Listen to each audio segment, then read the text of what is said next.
The Adventures of Alice in Wonderland. Chapter 1. Down the Rabbit Hole. Alice was beginning to get very tired of sitting by her sister on the bank, and of having nothing to do. Once or twice she had peeped into the book her sister was reading, but it had no pictures or conversations in it. And what is the use of a book, thought Alice, without pictures or conversations? So she was considering in her own mind, as well as she could, for the hot day made her feel very sleepy and stupid, whether the pleasure of making a daisy chain would be worth the trouble of getting up and picking the daisies, when suddenly a white rabbit with pink eyes ran close by her.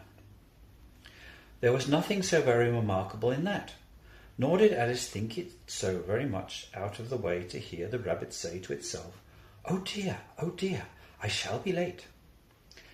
When she thought it over afterwards, it occurred to her that she ought to have wondered at this, but at the time it all seemed quite natural. But when the rabbit actually took a watch out of its waistcoat pocket and looked at it, and then hurried on, Alice stared to her feet, for it flashed across her mind that she had never before seen a rabbit with either a waistcoat pocket or a watch to take it out of. And burning with curiosity, she ran across the field after it, and fortunately was just in time to see it pop down a large rabbit hole under the hedge.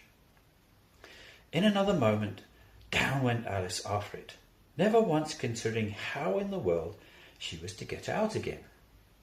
The rabbit hole went straight on like a tunnel for some way, and then dipped suddenly down, so suddenly that Alice had not a moment to think about stopping herself before she found herself falling down a very deep well. Either the well was very deep, or she fell very slowly, for she had plenty of time as she went down to look about her and to wonder what was going to happen next. First she tried to look down and make out what she was coming to, but it was too dark to see anything. Then she looked at the sides of the well, and noticed that they were filled with cupboards and bookshelves.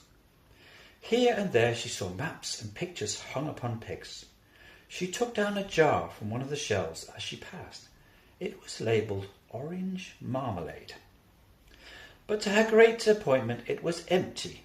She did not like to drop the jar for fear of killing somebody, so managed to put it into one of the cupboards as she fell past it.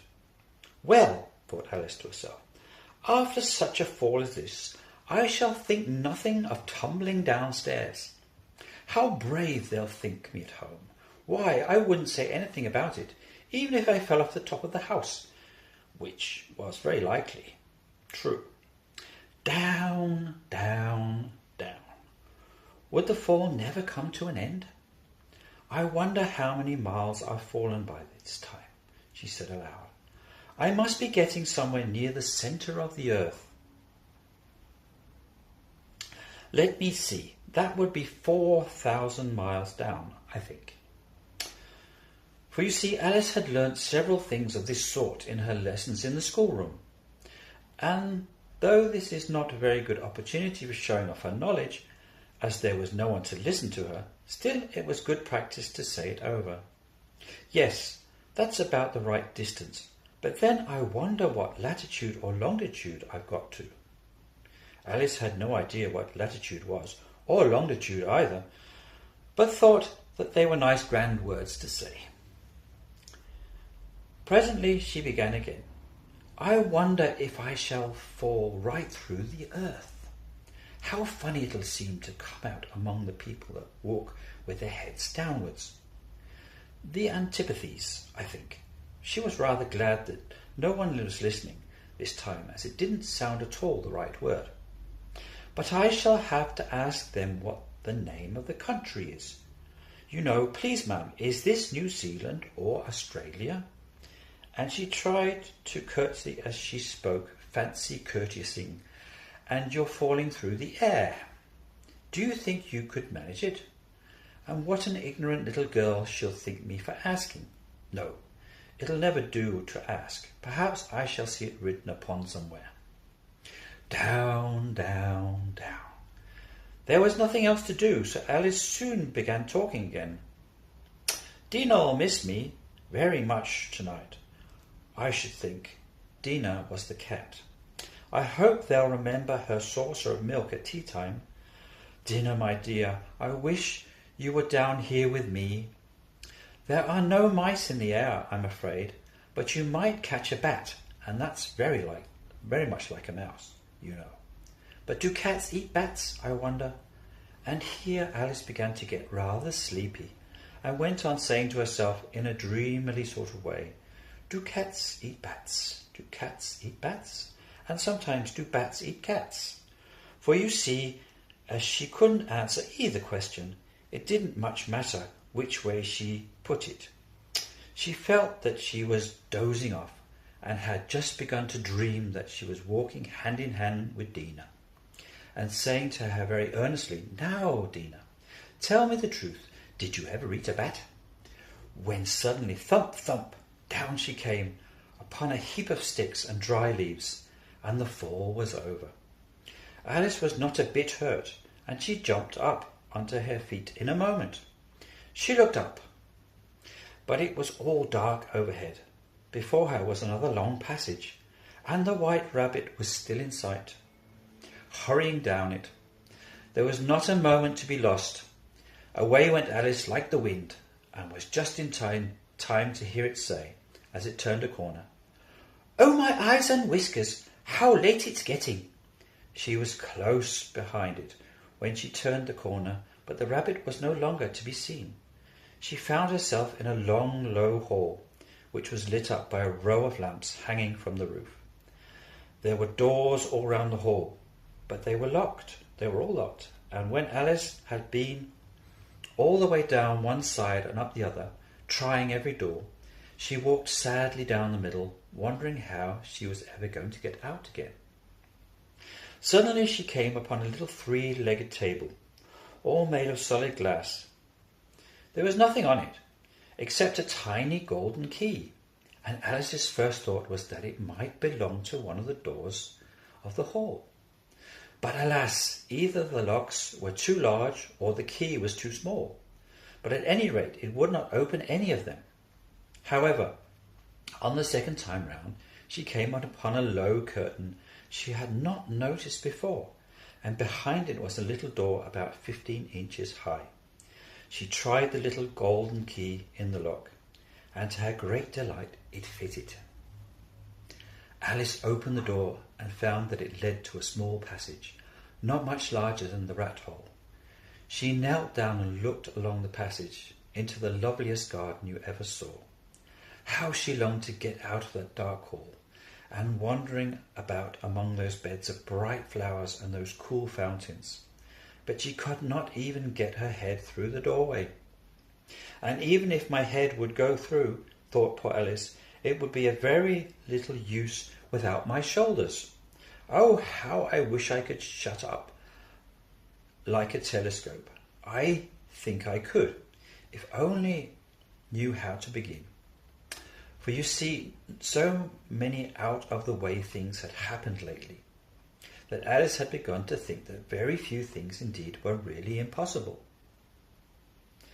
There seemed to be no use in waiting by the little door, so she went back to the table, half hoping she might find another key on it, or at any rate a book of rules for shutting people up like telescopes. This time she found a little bottle on it, which certainly was not here before, said Alice. And round the neck of the bottle was a paper label with the words, "Drink me," beautifully printed on it in large letters. It was all very well to say, "Drink me," but the wise little Alice was not going to do that in a hurry.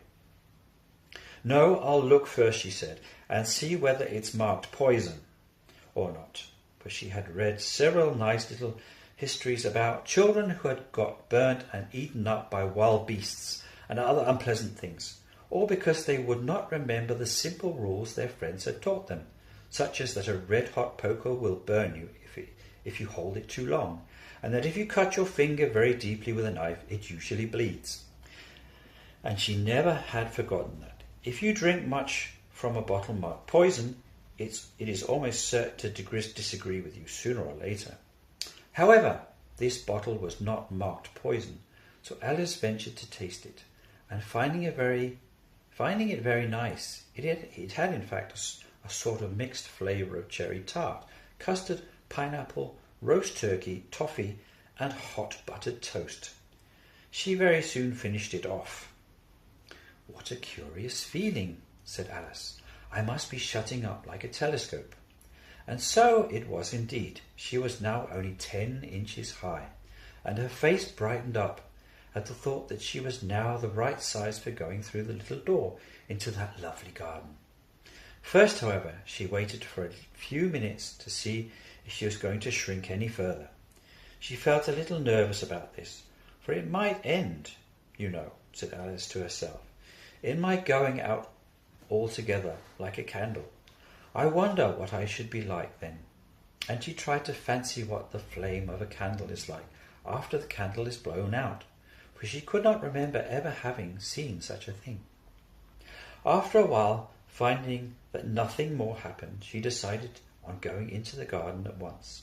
But alas for poor Alice! When she got to the door, she found she had forgotten the little golden key, and when she went back to the table for it, she found she could not possibly reach it. She could see it quite plainly through the glass, and she tried her best to climb up to one of the legs on the table, but it was too slippery, and when she had tired herself out with trying, the poor little thing sat down and cried. "Come, there's no use in crying like that," said Alice to herself, rather sharply. "I advise you to leave off this minute." She generally gave herself very good advice, though very seldom followed it, and sometimes she scolded herself so severely as to bring tears into her eyes, and once she remembered trying to box her own ears for having cheated herself in a game of croquet she was playing against herself, for this curious child was very fond of pretending to be two people. But it's no use now, thought poor Alice, to pretend to be two people. Why, there's hardly enough of me left to make one respectable person. Soon her eyes fell on a little glass box that was lying under the table. She opened it and found a very small cake, on which the words "Eat me" were beautifully marked in currants.